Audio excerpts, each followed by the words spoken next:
Toujours en compagnie d'Arnaud Chambert, de Marie-Pierre Gauthier pour le Club Affaires 69 et de Stéphanie Chaudet pour la compagnie des familles. Marie-Pierre, tout d'abord bonjour, merci de nous avoir rejoints. Alors, moi j'aimerais que vous nous représentiez, si besoin est, sur Lyon Première, le Club Affaires 69. Alors, le Club Affaires 69, vous le connaissez, c'est un club qui a été créé en 2006. C'est à la base une association de loi 1901. Et il faut savoir que le Club Affaires est présent sur Viadeo au travers d'un hub, Club Affaires 69, qui regroupe aujourd'hui plus de 4000 adhérents. Alors, ces 4000 adhérents, on va dire, c'est du virtuel. Et nous, notre vocation au sein du Club Affaires 69 en réel, c'est d'animer tous les mois une manifestation au cours de laquelle un professionnel viendra exposer une thématique forte d'actualité, d'entreprise, de société, qui permettra aux personnes présentes, aux adhérents, d'avoir un petit peu de valeur ajoutée sur leur management au quotidien, sur leur relation au quotidien professionnel, puisqu'en fait, ce club affaires s'adresse à des gens qui ont envie de faire des affaires. Alors, je vais laisser la parole à Arnaud, qui va vous dire en deux mots comment nous fonctionnons à l'occasion de ces soirées. Alors Arnaud, donc ça se passe de quelle manière justement ces soirées? Parce que justement, puisque vous voulez sortir tout le monde du virtuel et remettre les gens en bugne à bugne, face à face, et donc qu'ils puissent faire des affaires, mais en voyant la tête de chacun et savoir à qui on a affaire. En fin de compte, le but il est là. Oui, c'est exactement ça, et le bugne à bugne, c'est la bonne expression, puisqu'effectivement c'est une initiative qu'on a eue à Lyon, qui commence à faire école ailleurs en France, et donc l'idée c'est ça. C'est pas frustrant de temps en temps justement de voir qu'on nous pique les bonnes idées comme ça? Non, pas du tout, au contraire, on est plutôt fiers d'être à l'origine de quelque chose. Bien d'accord là. Moi je dis au contraire, je suis tout à fait d'accord avec Arnaud, parce que c'est le principe même de la notion de réseau. Voilà. Dupliquons, étendons, élargissons nos contacts. Donc tant mieux si en France, d'autres initiatives se multiplient. Ouais, au début, quand vous avez lancé tout ça, qu'est-ce qu'ils font là, hein? Ça s'est passé quand même. Alors c'est vrai qu'au début, en 2006, il y avait un côté un petit peu suspect, encore un club, encore un groupe, et c'est vrai qu'à Lyon on est très club. Oui, mais tout à fait, non, là nous sommes dans le business, nous sommes dans la relation d'affaires. On n'est pas sur du pain Vous êtes très content de rester dans le virtuel, hein? Eh bien, Oui. mais c'est peut-être pas le monde d'aujourd'hui. Il faut être virtuel et réel. J'étais bien content de rester dans le virtuel, c'est un bon moyen de faire du pognon.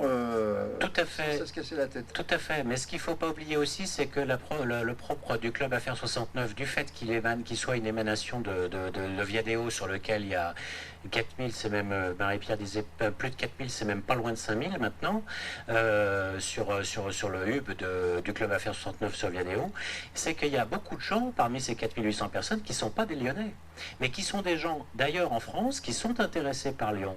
Et il nous arrive régulièrement dans des soirées de recevoir des gens qui sont de Paris, de Grenoble, de Bordeaux, de n'importe où, qui sont à Lyon, qui savent qu'il y a une réunion du Club Affaires et qui viennent parce que pour eux c'est l'opportunité de rencontrer des Lyonnais. Donc c'est pas, en même temps, c'est pas sectaire, je dirais, au niveau lyonnais, pas du tout, absolument pas. C'est au contraire très très ouvert sur le réseau au niveau national. Et donc, on revient sur ce que vous disiez, au contraire, c'est très très bien que tout le monde fasse ça partout. Mais ceux qui viennent d'ailleurs, qu'est-ce qu'ils viennent chercher à Lyon? Des cartes de visite.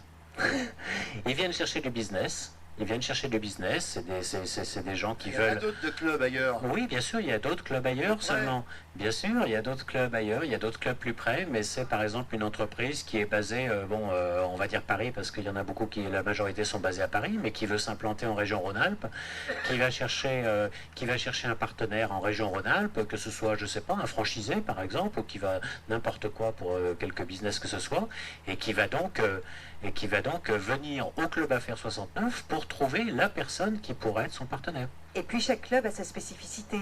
Donc on peut très bien venir au club affaires, tout comme aller dans d'autres clubs. La question n'est pas de choisir l'un plutôt que l'autre. La question est d'y trouver ce que l'on recherche.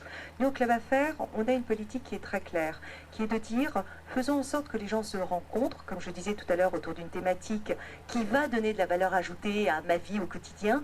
Mais nous avons aussi beaucoup d'éthique au niveau de ce club, puisque l'un des objectifs du club, qui a une dimension sociétale en quelque sorte, est de reverser 50% de son excédent brut tous les ans à une association caritative. Cette année, nous venons de reverser à la Fondation Centaure, avec le professeur Dubernard, un chèque, 50% de notre excédent brut.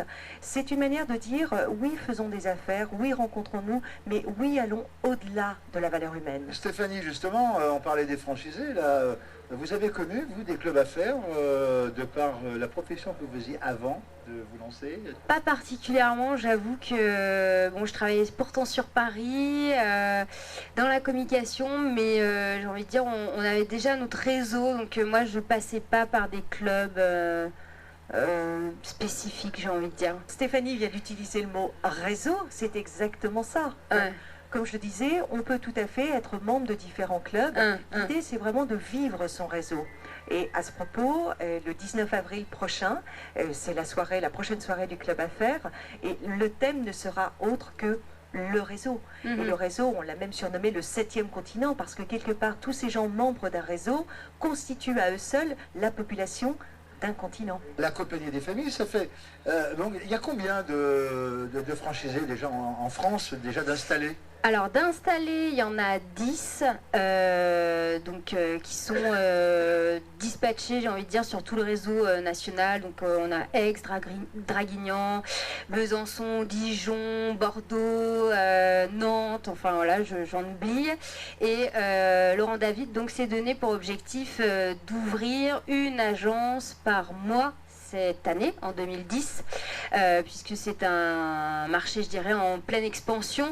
Donc voilà, c'est de belles affaires, de belles franchises, en fait, qui sont à ouvrir. Donc les prochaines, Pointe-à-Pitre, je sais que Ça fait un peu loin quand même. Oui, mais ils en ont besoin aussi. Le 22 février, puisqu'on attendait la validation du Conseil général et de la direction départementale du travail pour l'agrément. Donc voilà, on a eu notre agrément. C'est difficile de recruter des personnes, des collaborateurs, collaboratrices et qui vont aller garder les petits. Alors, je dirais que il faut se mettre justement en contact avec certains réseaux. Donc, moi, j'ai déjà noué des contacts avec le Greta, donc à Ampère, qui est spécialisé dans le domaine de la petite enfance. Donc, c'est des personnes qui sont diplômées CAP, BEP de la petite enfance et qui se retrouvent un petit peu le bec dans l'eau, puisque comme il n'y a pas suffisamment de structures pour accueillir ce genre de personnes diplômées, elles n'ont pas forcément le réflexe de se dire je vais travailler chez le particulier.